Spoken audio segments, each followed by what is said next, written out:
durant le début de cette conférence. Il n'y a pas d'ordre bien spécifique, mais honneur aux dames. Donc j'invite, s'il vous plaît, Prisca Tevoedjere à me rejoindre de chez Wojo Africa. Vas-y, installe-toi. Nora Ouabi, bien évidemment, de chez Dahlia Hospitality.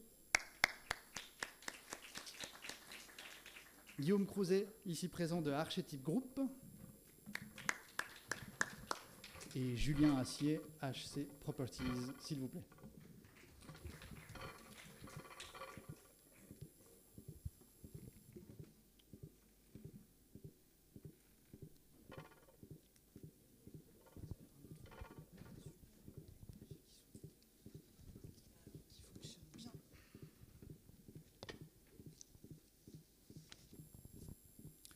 Ok, parfait.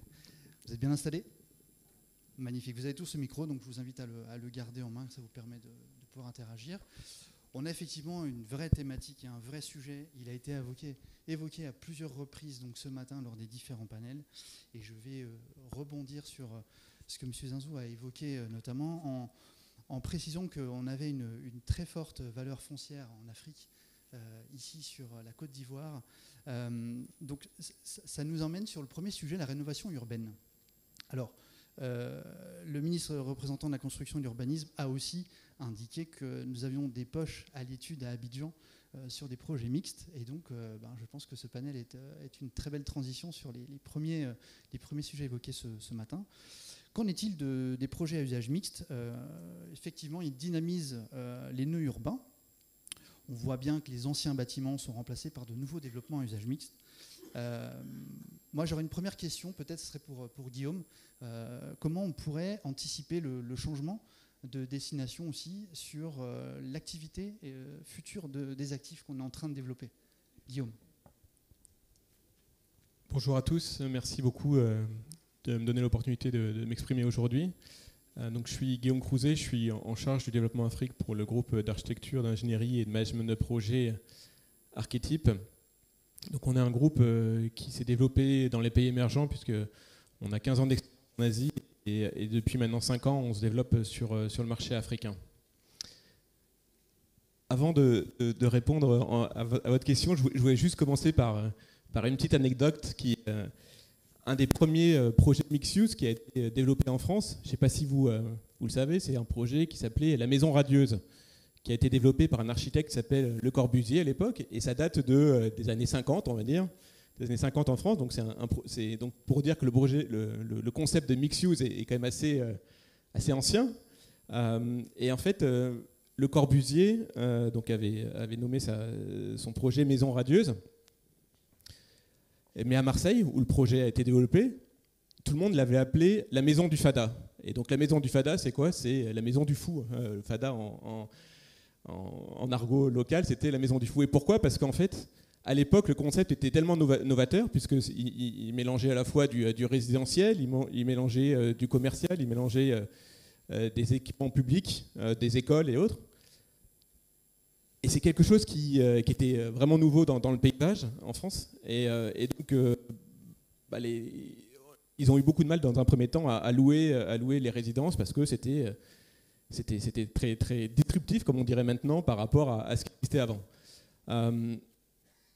Et tout ça pour dire qu'aujourd'hui, voilà, le rôle de l'architecte dans les projets urbains et dans les projets mixed use, c'est à la fois d'être un peu disruptif, donc de proposer des choses nouvelles, mais en même temps de s'adapter à la demande, de s'adapter à la situation locale.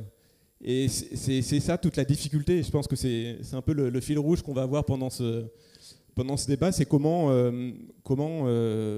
développer des projets qui soient à la fois nouveaux, avant-gardistes, qui vont permettre de créer une destination, tout en étant réalistes et à la fois prendre en compte les problématiques financières, les problématiques d'usage pour les nouveaux projets qui se développent en Afrique. Pour ce qui est pour répondre plus précisément à votre question sur la problématique régénération urbaine, c'est sûr qu'aujourd'hui, sans vouloir monopoliser, mais l'avantage du projet du projet Mix Use, c'est qu'effectivement, ça permet de créer une destination. Mais ce qui va être déterminant, c'est aussi son emplacement, le fait de son accessibilité, parce que bien sûr, c'est intéressant de vouloir développer des projets Mix Use, mais s'il n'y a pas les flux nécessaires, s'il n'y a pas l'environnement, et je pense qu'en préparant, on parlait de ça aussi avec Julien, toutes les infrastructures qui vont avec, ça peut poser des problèmes, et c'est des projets qui sont vraiment sur la durée, et avec un temps de faisabilité, un temps de préparation extrêmement long par rapport à d'autres projets. Et c'est exactement les propos qui ont été émis ce matin par Monsieur le Ministre, qui disait, je les reprends mot pour mot, aujourd'hui vous construisez un hôtel et puis vous construisez autour de vous et vous valorisez ainsi tout autour de vous. Alors quand on a du foncier disponible, c'est génial, c'est super, mais on a aussi un sujet de construction avec une verticalité, en l'occurrence ici sur une destination comme Abidjan avec Plateau. Peut-être que quand on parle de faire du mixed use une destination, ça peut prendre son sens, mais pas systématiquement. Peut-être que, si tu veux, Julien, intervenir sur le sujet de la destination, Nora, de votre côté, parce qu'on a un sujet de verticalité, on le voit bien sur des grands immeubles qui sont construits sur des R+7, +10, +15, +20, et on l'a ici à Plateau. On l'a un peu moins si on va peut-être sur des destinations comme Riviera ou un peu plus en dehors des zones urbaines. Comment on peut aller créer de la destination aujourd'hui, aussi bien une destination comme Plateau ou peut-être à Riviera, pour citer comme exemple? Merci beaucoup. Et présente HC Properties par la même occasion. Entendu, merci beaucoup. Donc, ravi d'être là. Bonjour à tous. HC Capital Properties est une société d'investissement et de développement, principalement donc avec pour sous-jacent l'immobilier. Donc, on travaille sur plusieurs classes d'actifs. Nous avons plusieurs plateformes d'investissement, donc allant du résidentiel, du retail, d'une plateforme hôtelière à de la logistique bientôt, et même sur tout ce qui touche aux installations au complexe Omnisport. Donc, avec ces panels de plateformes d'investissement, nous avons donc plus naturellement commencé à penser des projets mixed use, à développer en Côte d'Ivoire et dans la sous-région ouest africaine. Et donc, effectivement, Julien a raison de préciser qu'il y a une différence entre le mixed use qui est vu de manière très verticale et le mixed use qui est plus un écoquartier. Donc ça, c'est effectivement au plateau, au vu du coût du foncier, c'est extrêmement compliqué. Mais avant de rentrer dans cette différence, ce sur quoi j'aimerais insister et qui, en fait, pour moi, est un des oubliés des discussions autour du mixed use, c'est que historiquement, en fait, en Afrique, on a commencé assez tôt les reporting ESG. Donc les reporting ESG, dès les années 2000, en fait, on en demandait à tous ceux qui faisaient des projets en Afrique, parce que pour la simple et bonne raison que les premiers à financer les projets, c'était les DFIs. C'est arrivé beaucoup plus tard après, pour avoir bossé dans des fonds d'investissement en Europe, c'est arrivé beaucoup plus tard avec le décret tertiaire en France, etc. Et en fait, on a été un peu en avance sur tout ce qui est reporting d'environnement et le framework qui s'est installé aujourd'hui, même si Edge, c'est très récent. Mais donc sur l'environnement, on a une certaine avancée qui est à souligner. Sur la partie gouvernance également, il y a eu des avancées importantes. Mais sur le volet sociétal, en fait, dans cette partie ESG, sur le volet sociétal, je trouve qu'on est encore un petit peu en retard. On est encore un petit peu en retard parce qu'on ne sait pas mesurer en fait cet impact-là. Et pour moi, en fait, les projets mixed use, pour répondre aux défis qu'on a aujourd'hui en Afrique, il faudrait que ces projets-là, ils puissent en fait proposer quelque chose qui ait un fort impact sociétal, qui puisse mélanger, en fait, favoriser une mixité sociale au-delà du simple aspect business, de créer des écosystèmes, en fait, des écosystèmes dans la ville qui permettent de bridger les gaps, si je puis me permettre, entre les écosystèmes plus aisés et les écosystèmes moins aisés au sein de la ville. Donc il faut penser ces projets mixed use dans l'aménagement complet de la ville et pas que d'un point de vue complètement séparé, une forme de gated community.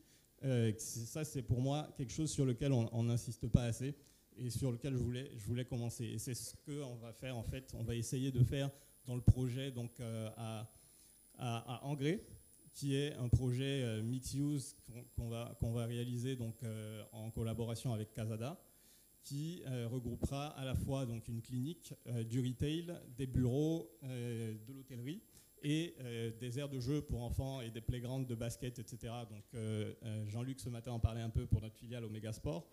Donc l'idée, effectivement, c'est un projet qui est situé au nord de Cocody, donc qui est plus proche des quartiers les plus populaires du nord d'Abidjan. Et c'est bien, pour nous, on a une vraie responsabilité en créant des espaces, des destinations mixed-use comme ça, de favoriser cet échange entre les endroits un peu plus modestes et les endroits plus aisés. Et la principale différence, pour revenir au sujet initial, donc entre ce type de projet-là qu'on peut développer dans des espaces où on a encore du foncier, parce que Abidjan est très étendu, et en fait, en fonction de l'avancée des services, des fluides, de l'électricité, de l'eau, ça permet de pouvoir réaliser de plus en plus ce type de projet. Au plateau, c'est un peu plus compliqué. Là-bas, en fait, dans les projets mixed-use, qui sont des écoquartiers, on a les bâtiments doivent pouvoir en fait refléter ce multi-usage d'eux-mêmes assez clairement, visuellement. Il ne faut pas qu'on sente les transitions entre les espaces, etc. Donc, dans la conception, il y a un travail qui est extrêmement important et qui parle de lui-même. En revanche, dans les lieux plus verticaux, donc comme l'endroit où on se trouve aujourd'hui, quand il y a des usages mixtes, c'est important de séparer les flux, d'essayer de séparer et de contrôler les flux en fonction des usages, mais il y a toute une formation de personnel, et je laisserai plus les spécialistes de l'hôtellerie en parler, mais il y a toute une formation de personnel à l'accueil qui va permettre de mettre en avant en fait, ces différents usages et de les faire vivre ensemble. Ça, c'est extrêmement important dans un projet qui est plus vertical. Merci Julien. D'ailleurs, en préparant ce panel hier, on avait un vrai sujet sur la formation qui était abordé un peu plus tôt. Et d'ailleurs, ce projet mixte à Angrais, Olivier Granet en faisait référence sur le positionnement et le choix de l'enseigne notamment, qui est une enseigne qui est beaucoup plus accessible, moins haut de gamme, plutôt milieu de gamme, et qui va permettre de pouvoir répondre véritablement à une demande extra-urbaine sur cette opportunité de développement. Et donc merci de ces détails et bravo encore pour ce projet et cet investissement. On reste toujours dans le vif du sujet. Aujourd'hui, les porteurs de projets arrivent avec une idée et arrivent avec un projet. Mais parfois, c'est difficile de combiner idée, projet et de faire vivre une histoire autour de ce projet-là. Du coup, comment on développe, peut-être Nora, si tu veux en commencer, comment on vient développer, quelle vision tu as toi au sein de Dahlia sur le développement d'une histoire autour du projet? Quelle est votre vision chez Dahlia aujourd'hui par rapport à ça? Très bien, merci pour la question et puis merci pour l'invitation à ce panel et à cette journée. Donc Dahlia Hospitality, Pedro Novo en a parlé un petit peu ce matin, mais il fait la synthèse entre plusieurs métiers.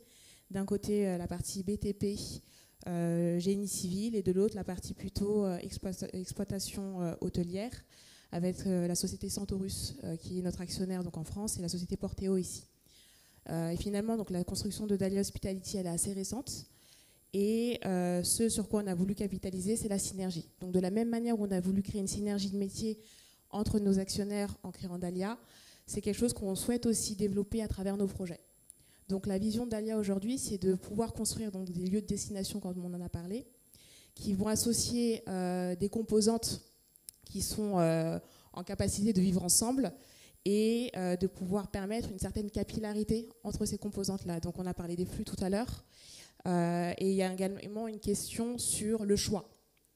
Finalement, quelle marque, avec quel partenariat on va développer sur un espace plutôt retail, sur la partie éventuellement bureau, si on veut du bureau, sur la partie hôtelière, est-ce qu'on fait un restaurant indépendant ou un restaurant rattaché directement à l'hôtel?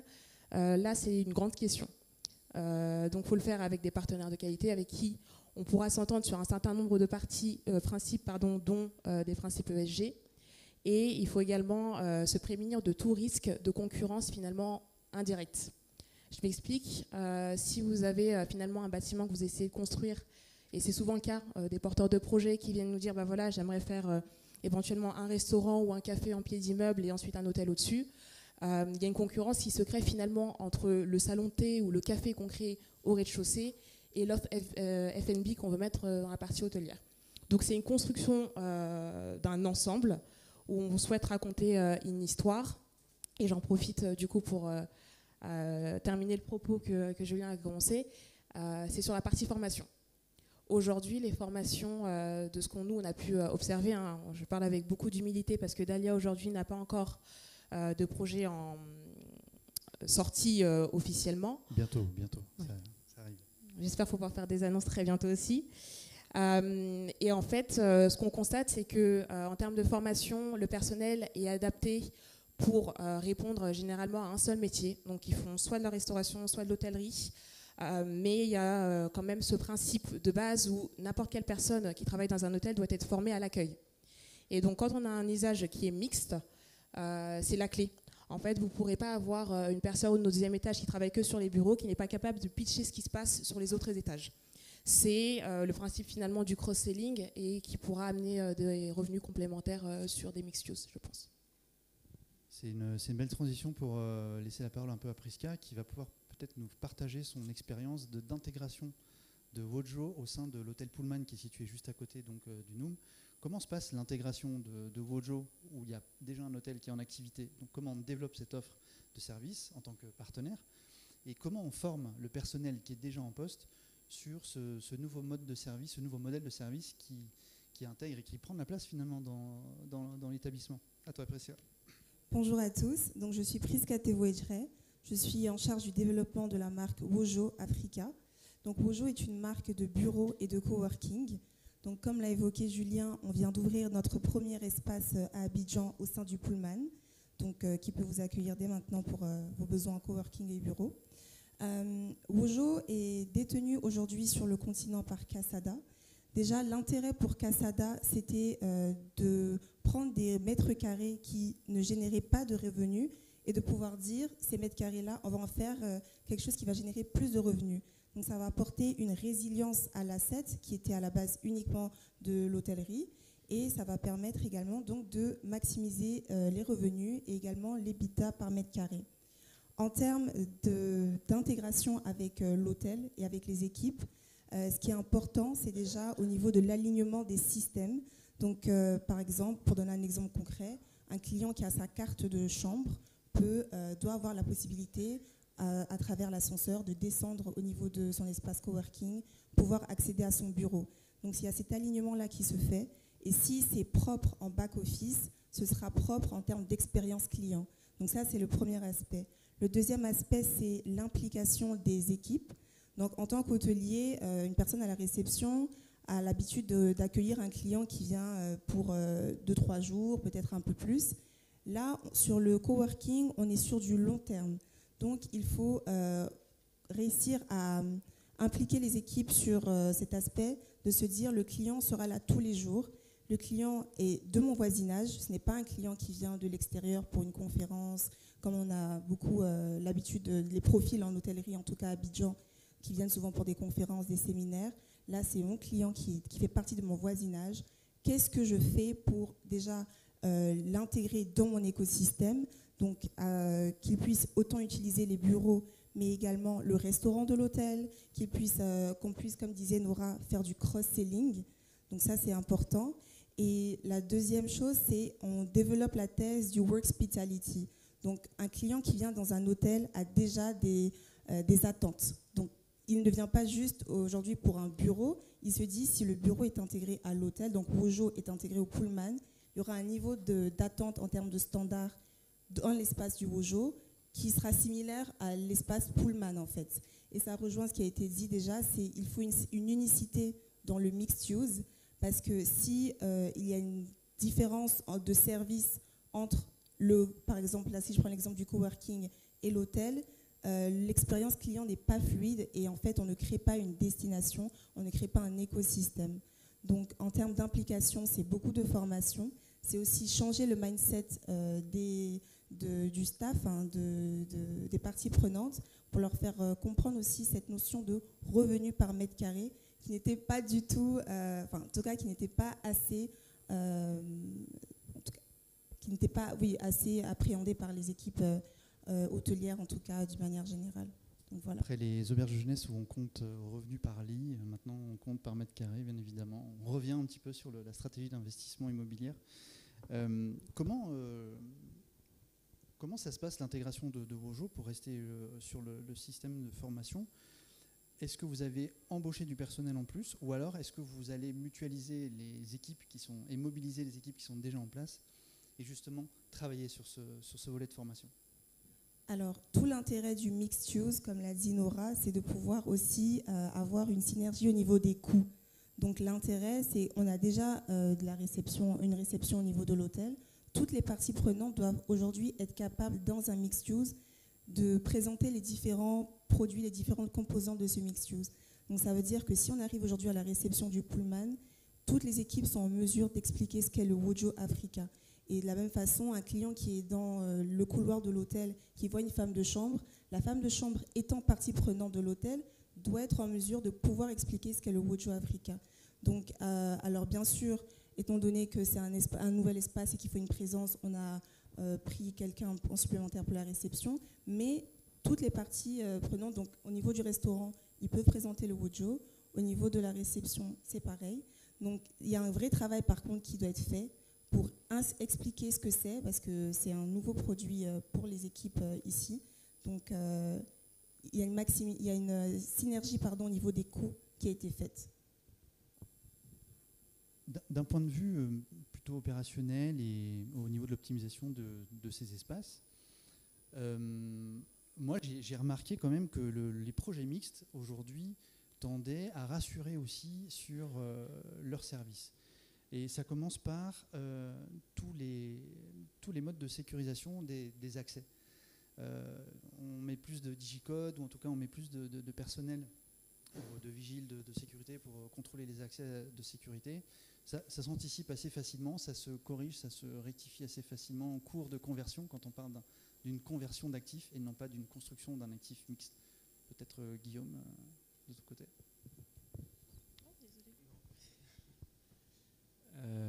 Effectivement, la gestion des flux dans un projet mixed-use, c'est la clé, hein, parce qu'il faut que ça soit, à la fois, il faut qu'il y ait une bonne séparation des flux, comme indiqué Julien, mais en même temps, il faut que ça soit fluide, il faut que ça soit...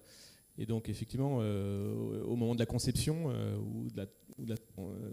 lorsqu'on convertit un bâtiment en mixed-use, c'est le rôle de l'architecte, mais aussi des autres consultants spécialisés qui interviennent dans le design pour bien prendre en compte cette nécessité de gérer les flux et d'avoir une expérience client, comme m'indiquaient mes copanélistes, la plus fluide possible tout au long de l'expérience, puisqu'en fait tout l'intérêt du mixed use, c'est d'avoir une expérience client qui soit facilitée, valorisée et qui ait une synergie entre les différentes fonctions. Donc c'est vraiment ça là. Mais c'est vrai que c'est le rôle aujourd'hui des différents concepteurs qui vont être mobilisés au départ du projet. Un projet mixte, on y vit, on est là pour se divertir, on y travaille aussi, donc tous sur un même lieu, et ça nécessite d'être un environnement quand même beaucoup plus sécurisé. Et on le voit sur des zones urbaines, il y a quand même beaucoup de travail qui est fait sur l'accueil, l'accessibilité aussi. C'est rassurant en tant que piéton sur les zones urbaines, sur les zones un peu périurbaines, c'est moins inquiétant. Mais au niveau de ces défis associés à cette mixité d'usage, pour moi, il y en a un qui est essentiel, c'est de réunir les acteurs qui sont capables de faire vivre ce projet mixte. Donc je pense aux investisseurs, aux opérateurs ou les locataires, les résidentiels, les bureaux, les hôtels, les commerces, etc. Aujourd'hui, on a un secteur qui est parfois un peu cyclique et c'est difficile de respecter les fondamentaux de l'investissement immobilier. Et Mike Coffey a souligné tout à l'heure qu'on faisait face à un désalignement des stratégies d'investissement. Peut-être si tu as un avis, Julien, à nous partager de ton côté. Alors oui, merci Julien. Donc effectivement, c'est très important d'avoir une bonne coordination à la fois donc des investisseurs et puis de toutes les équipes qui vont intervenir lors de la phase de construction. Mais en réalité, la phase de coordination, elle se fait beaucoup plus en amont. Déjà avec les collectivités territoriales, en regardant de plus près les schémas directeurs, en discutant avec les communes, avec les mairies, pour bien comprendre en fait ce qui est attendu dans l'aménagement de la ville à ces endroits-là, parce que parfois le projet qui se monte n'est pas forcément en adéquation avec les infrastructures disponibles. Vous parliez tout à l'heure de gérer l'aspect sécuritaire et le trafic et les flux. C'est extrêmement important dans ces projets-là de pouvoir, s'il faut, réaliser des travaux sur les routes environnantes ou même parfois dans les cités d'habitation en fait, qui sont autour de ces projets-là. C'est le cas de ce qui se passe en fait, à Angré, où il y a plusieurs sujets qui sont remontés sur des sujets qui sont parfois sécuritaires, qui sont des sujets parfois de confort ou des problématiques en fait, d'assainissement aussi simplement que ça dans toute la zone. Donc c'est très important d'anticiper ça en amont et de travailler main dans la main avec les pouvoirs publics et avec donc, toutes les parties prenantes de la conception et même, j'ai envie de dire, les banques. Parce que les banques, dans les discussions que nous avons eues, nous avons commencé très en amont en fait, à implanter et à semer ce projet-là dans les esprits et à commencer à dire attention, ça va arriver, on y travaille, qu'est-ce qu'il faut que vous puissiez, sur quoi est-ce que vous allez vous arrêter, quels sont les sujets que vous vouliez que nous anticipions. Donc c'est extrêmement important effectivement d'avoir cette coordination-là et on est ravis de pouvoir le faire avec Casada à Angré justement. Merci Julien. Peut-être Nora, si tu as évoqué tout à l'heure l'intérêt fort d'avoir besoin de partenaires aussi sur le montage de projet. C'est quoi le plus gros frein pour Dahlia aujourd'hui, une fois qu'on a identifié les partenaires finalement, pour porter le projet jusqu'au bout? Je pense, alors c'est pas un frein, c'est quelque chose qui ralentit. Ce qui ralentit en fait, c'est la coordination. Il faut pouvoir être en capacité de faire atterrir en fait tous les business plans et tous les moteurs de revenus au même moment. Et donc ça, c'est pas évident. Il y a plusieurs facteurs qui peuvent arriver dans la vie d'un projet.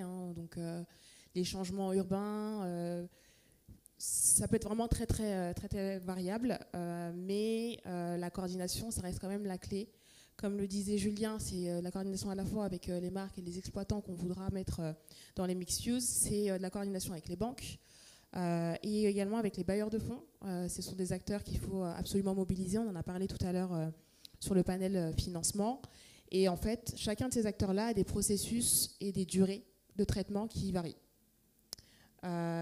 Et donc, une des manières de traiter ce sujet-là, ça peut être éventuellement d'intégrer une partie, par exemple, de promotion immobilière, tout en vraiment s'assurant que ça y raconte toujours la même histoire du début. Et en fait, la création donc, de ce moteur de revenus autour de la promotion immobilière permet de se créer une réserve de cash. Et donc, de cette partie-là, on peut ensuite avancer de manière un peu plus autonome en attendant de pouvoir lever les financements. Finalement, Prisca, tu t'en sors bien parce que j'ai l'impression que tu arrives quand même après toutes ces complexités, toutes ces difficultés, pour aller plutôt sauver peut-être les porteurs de projets ou les investisseurs dans leurs projets. C'est quoi aujourd'hui la ligne que tu as en ligne de mire pour développer Wojo sur l'Afrique de l'Ouest, en tout cas, qui sont beaucoup plus accessibles que les amis ici? Alors, Wojo, pour l'instant, on est vraiment sur la thèse du Workspitality, comme je l'ai dit. Donc, c'est déjà de l'intégrer dans les hôtels détenus par Casada. Donc, pour l'instant, c'est au Pullman. Il y a les 2 Ibis, Marcory et Plateau qui arrivent. Ensuite, bien sûr, c'est l'opportunité de pouvoir sortir également des hôtels et de pouvoir le proposer dans des projets type centres commerciaux ou même d'autres opérateurs hôteliers. Donc, en termes de développement, c'est un concept qui intéresse beaucoup de projets immobiliers parce que on tend de plus en plus vers ça, vers le mixed use. Donc là, on a également Dakar qui arrive au sein des hôtels Pullman et Novotel, Lagos. Le premier a déjà été ouvert à Nairobi. Donc on voit vraiment que c'est un concept qui va vraiment s'étendre et l'opportunité aussi de pouvoir mapper déjà Abidjan, donc quelqu'un qui fait partie de la communauté peut autant travailler à Marcory qu'à Angré, qu'au Plateau, et également mapper l'Afrique. Donc aujourd'hui, on est dans un monde où les voyageurs voyagent partout. Donc quelqu'un qui travaille à Abidjan veut avoir la possibilité de, quand il arrive à Dakar, de pouvoir travailler dans le même environnement, s'assurer de la même qualité de service, comme il le voudrait pour sa chambre. Donc c'est sur ça qu'on travaille aujourd'hui activement. Okay, donc actifs existants essentiellement. Dahlia, on regarde un peu les deux, on regarde des nouveaux projets et puis on regarde des actifs existants aussi. Il y a un dernier point avant de passer peut-être à un échange de questions pour vous. on parle d'investissement, de difficultés avec les banques aussi. Alors, monsieur le ministre a évoqué tout à l'heure qu'il n'était pas inquiet sur je pense que je ne suis pas le seul à avoir retenu qu'il n'était pas inquiet sur les financements et les investissements à venir sur l'Afrique, et on est ravis. Mais c'est quand même un sacré challenge aujourd'hui. On voit que la durée des projets est assez longue, un peu périlleuse aussi par moment. Quelle cadence de la construction entre un projet mixed-use versus un projet qui est en stand-alone? Ça, c'est un vrai sujet. Alors, il y a effectivement le coût élevé des constructions au niveau des infrastructures, mais peut-être qu'il y a d'autres points, Julien, sur lesquels tu vas intervenir. Oui, merci Julien. Effectivement, donc les surcoûts sont contrebalancés par les économies. On arrive à peu près, quand on travaille de manière intelligente avec tous les acteurs, toutes les parties prenantes, mais effectivement, ça peut avoir des surcoûts qui ne sont pas négligeables. Ça a été par exemple le cas toujours sur le projet à Angré, où en fait on s'est rendu compte que les fluides électriques n'étaient pas suffisants, puisque cette zone elle était censée être une zone d'habitation, elle n'était pas vouée à avoir un projet de cette envergure, et qu'il fallait, pour se connecter à des transformateurs, les transformateurs les plus proches étaient à 4-5 km. Donc c'est des coûts assez importants de retravailler ces infrastructures-là depuis la base jusque sur les chantiers. Ça demande beaucoup plus d'investissement que ce qui est prévu initialement. En revanche, l'avantage, c'est que ces coûts-là, ces surcoûts peuvent être ventilés sur toutes les classes d'actifs qui sont développées là et sur la rentabilité unitaire, si je puis dire, de chaque typologie dans le cadre de ce projet-là, ce qui permet de mitiger un peu plus le risque, effectivement. C'est d'ailleurs un sujet, excuse-moi, Monsieur Omar l'avait précisé tout à l'heure sur Porteo, il me semble. C'était un vrai sujet aussi sur la promotion, la construction, hein, toutes ces contraintes et tout ce sujet de temporalité finalement qui intervient sur un projet quel qu'il soit sa taille, qu'il soit conséquent ou pas finalement. On a toujours un vrai challenge là-dessus. C'est ça, et sur le sujet de la cadence des constructions, effectivement, il faut garder une certaine flexibilité dans le projet parce que on a tendance à beaucoup insister sur la coordination entre les équipes pour construire au même rythme et pour essayer de faire en sorte que le projet puisse voir le jour dans son meilleur jour, justement. Le seul problème qui est parfois un peu sous-estimé, c'est que quand on a de multiples usages, on n'a pas toujours les mêmes niveaux de demande.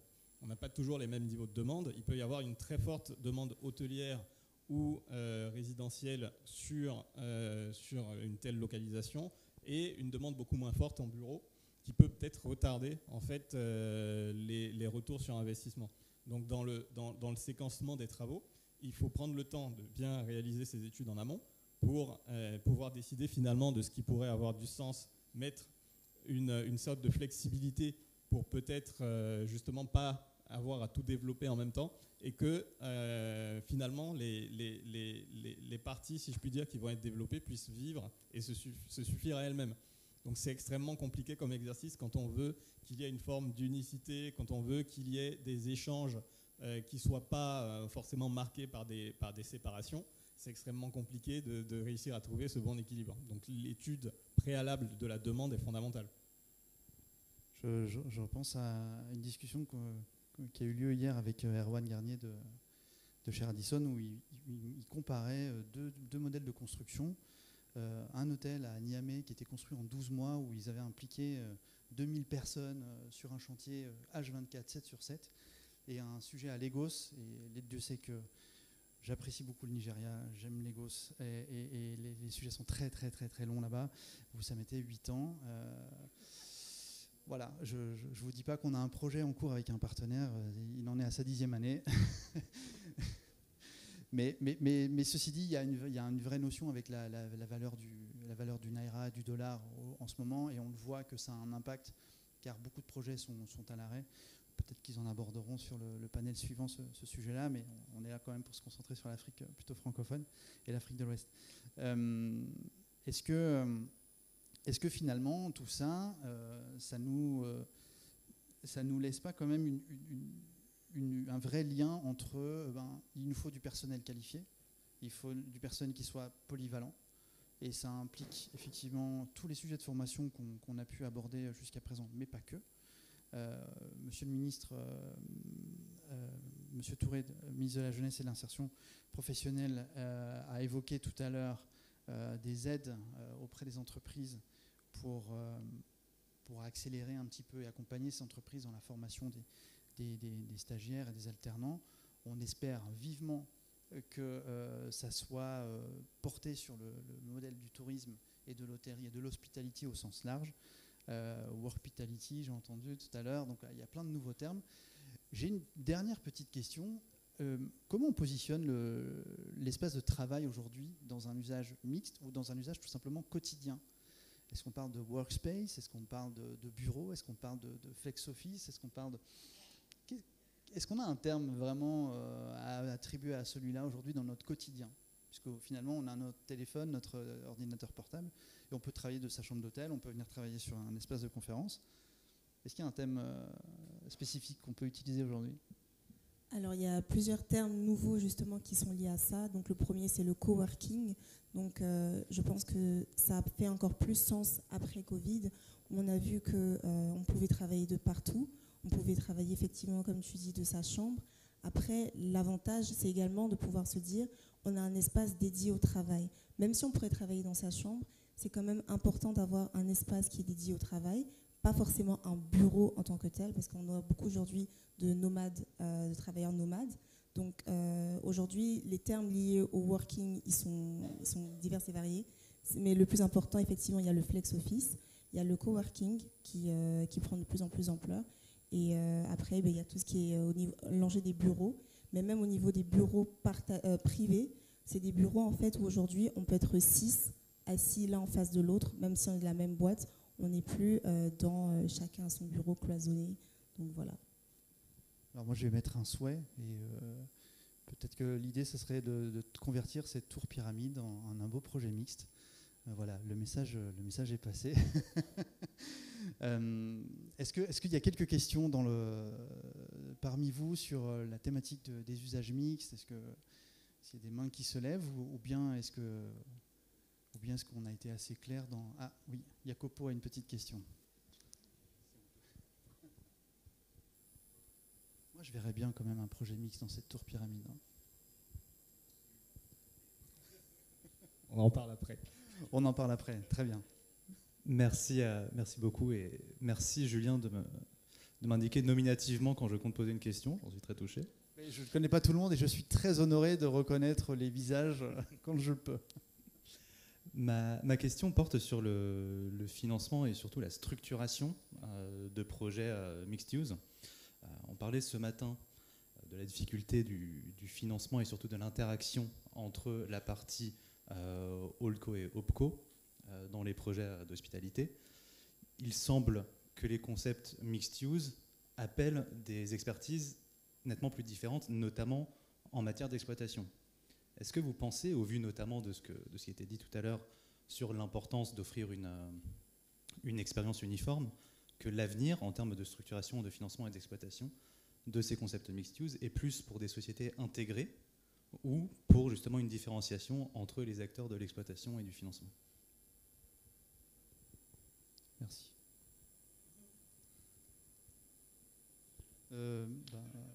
Moi, je le vois tous les jours quasiment, donc je te laisse répondre.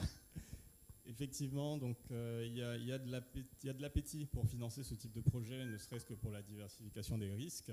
Et effectivement, c'est beaucoup plus facile en fait à financer quand il s'agit d'un seul investisseur ou d'un seul opérateur, plutôt que quand il y a plusieurs acteurs qui interviennent. Et ça rend d'autant plus la coordination beaucoup plus compliquée. Mais le feedback aujourd'hui qu'on a des banques, c'est que tout, en fait, finalement, est dans la préparation en amont. Parce que bien que des projets puissent être menés par différents acteurs, différents investisseurs sur une même unité foncière, lorsqu'il y a donc une personne ou un représentant qui coordonne tout cela, il arrive quand même à avoir un échange avec la banque pour structurer de manière efficace les levées de financement, qu'elles soient sur plusieurs tranches et que chaque tirage arrive à un moment très clé et très précis dans la construction ou à un moment très clé et très précis dans la pré-commercialisation. Ça fonctionne plutôt bien et les banques sont plutôt ravies. Nous, on a eu beaucoup moins de problèmes pour lever les financements sur Engrais parce que justement, il y a ce travail de préparation en amont, il y a ce travail de coordination qui est fait avant même d'aller pouvoir les solliciter, et ça rend les choses beaucoup plus fluides et beaucoup plus faciles aujourd'hui. Je vais rebondir sur un sujet qui est lié à ça avant de reprendre d'autres questions. On a évoqué un peu les certifications, les normes. Guillaume, aujourd'hui on voit qu'il y a un sujet quand même, nous on le voit chez Voltaire et puis au sein du groupe Aegis, on est de plus en plus sollicité sur des valorisations d'actifs ou sur des audits d'actifs avec toujours la volonté de créer une valeur sur un actif avec une certification ou alors avoir une green touch. Ça ne suffit pas aujourd'hui, c'est pas juste on retire des pailles en plastique, ça ne suffit pas.